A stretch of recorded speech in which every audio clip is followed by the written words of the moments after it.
Canada's hospitals are seeing a troubling spike in pediatric patients. Are sick children getting the health care they deserve and need? Well, the answer depends on who you ask. I want to give the people of Ontario reassurance that if your child is sick in the province of Ontario, you are going to get the health care you deserve and you need in a timely manner. We have a crisis right now. It's the beginning of a crisis. Things are just as serious, if not more serious, than they were at previous moments in this pandemic. I don't think anywhere in the rest of Canada we've ever seen anything like this before. Okay, for an inside look at the state of hospitals across the country, we're going to bring in a couple of doctors. Dr. Stephen Freedman is a professor of pediatrics and emergency medicine at the Cummings School of Medicine at the University of Calgary. Dr. Nick Blanchette is a pediatrician with Trillium Health Partners. Doctors, thanks for joining us. Dr. Blanchette, I'd like to start with you. You're in Toronto, and I wanted to get your reaction to something Ontario's health minister said today, that if your child is sick in the province of Ontario, you're going to get the health care you deserve and you need in a timely manner. Is that your experience with what's happening in hospitals right now? I will say, David, thank you for having us. My experience right now is timely would be a questionable term to put on that. You're getting the care you need, but the delays in when you're seeing that care delivered are definitely there. We've had the perfect storm of viruses arrive at the same time, so we're seeing a large number of children present to the emergency departments, and then those children there's a time of delay to see the emergency room physician, then to the pediatrician, all clogging up inpatient units right now. And I will say that stress is being felt across the system, from community hospitals to our children's hospitals, right all the way up through the pediatric intensive care units. And we certainly are seeing children in the community now where previously they would have been in a pediatric ICU bed. They're on pediatric medicine floors being followed carefully with the support of our pediatric intensivists. So I will say you're getting care. Whether we can term that timely, I would say there's certainly delays in the system just with the volume of children getting sick right now. Dr. Freedman, how does that compare to what you're experiencing in your hospitals? You know, we're similarly incredibly busy in the emergency departments. We have numbers dramatically higher, probably 50% higher than we typically would see on a usual day at this time of the year. We might see just over 200 patients per day, and now we're over 300. Having said that, children who are acutely ill, I still feel very comfortable saying, are getting the acute care they need when they need it.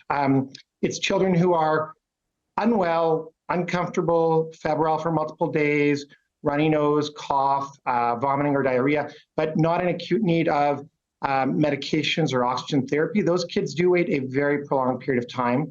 And so we really are prioritizing the acutely ill, those in need of urgent care, and they're getting it in the time that they need it. But if your child is unwell, but not in distress in the sense of from a medical perspective requiring intervention urgently, then they can be waiting, during daytime hours, it's 5 to 7 hours often. Overnight times, you can get into double digits of 10, 12 hours easily at the Children's Hospital. Right, and Dr. Blanchette, we've seen, for example, here in Ottawa, we've seen the Children's Hospital of Eastern Ontario waits of 22 hours on some days, though it fluctuates up and down depending on the day and the time of day. But I wonder, when systems are under this much stress, you're sometimes forced to cut corners. So I wonder, is there things you can't get to or can't do because of the crisis that's happening right now in the health system here? I would say I don't think so, David. I very much agree with Dr. Freedman. If you're an acutely unwell child, you are getting timely care. We are addressing those needs early, and those children are being treated very well. I mean, they're getting the expertise of the physicians, the respiratory therapists, the nurses, and they are getting care. I think it is the group of children who come in and they're uncomfortable, they're unwell, but their time just to be seen and receive care is long. And as you rightfully said, the wait time can vary. It can vary from being seen within hours to longer stays, depending on what is being seen in the emergency departments right now. So Dr. Freedman, I know any sort of viral wave eventually crests and comes down. I mean, do you have a sense of where we are with this? Because it's not just one, right? We have some COVID, we have influenza, we have RSV, we have a bunch of things coming in. Where do you think we are in the cycle of this? Well, I wish I had the crystal ball, and I think for the last 3 years, none of us have really foreseen the future really accurately. So it's a struggle. I think we're still rising in terms of numbers. We are seeing influenza numbers that are continuing to increase. RSV is at varying levels across the country, but quite high. Dr. Blanchette and I were just chatting. We're also both starting to see some children with croup as well at our institutions, and there's still COVID. COVID still accounts about 10% of the kids we're swabbing in the emergency department in Calgary are still positive for COVID. So it is not gone away. And there are new variants that are starting to emerge, subvariants of the Omicron, that we might not be as immune to as we'd like to be, really. So I don't think the end is not in sight in terms of the number of viruses and the intensity and the frequency that children are going to be sick for the next couple of months. Dr. Blanchette, is there one of these viruses that is the primary driver? I mean, it's been COVID for so long now. I think mentally we default to that, but you see some reporting that the flu is actually the bigger culprit, and then with younger kids it could be RSV. Is it an equal division, or is there one primary virus that's the challenge here? I will say we've been seeing more RSV and influenza more recently, and I will say COVID is there, and I agree with Dr. Freedman, probably there in about 10% of the patients we're swabbing, but our main drivers over the last 2 to 3 weeks have certainly been RSV and influenza, and we're starting to see, and we have seen children who are swabbing positive for more than one virus at the same time. So Dr. Freedman, I know a lot of medical professionals have recommended masking and suggested masking as a way, because these are all transmitted in roughly the same way, and a mask obviously is an effective tool to stop it, but nobody's ordering it. I mean, should they order it? Are public health officers just gun shy after the pushback over COVID mandates over the last couple of years? And would a mask mandate be the help a lot of people seem to think it would be? Well, there's no doubt that masking reduces transmission, will reduce the number of children who are ill, would reduce the number of children seeking care, whether it be with their primary care providers or in the emergency departments. And, that's a huge tool that we have and that people really should be doing. Mandate or no mandate, that is something that people should be doing as, they feel appropriate and when is, for socially indicated. With the mandate or not mandate by the medical officers of health, that really is often now, unfortunately, a political decision. But I think the big thing, in addition to masking, is there's a lot of other things we should be talking about. Number one, we can all wear a mask, mandate or no mandate.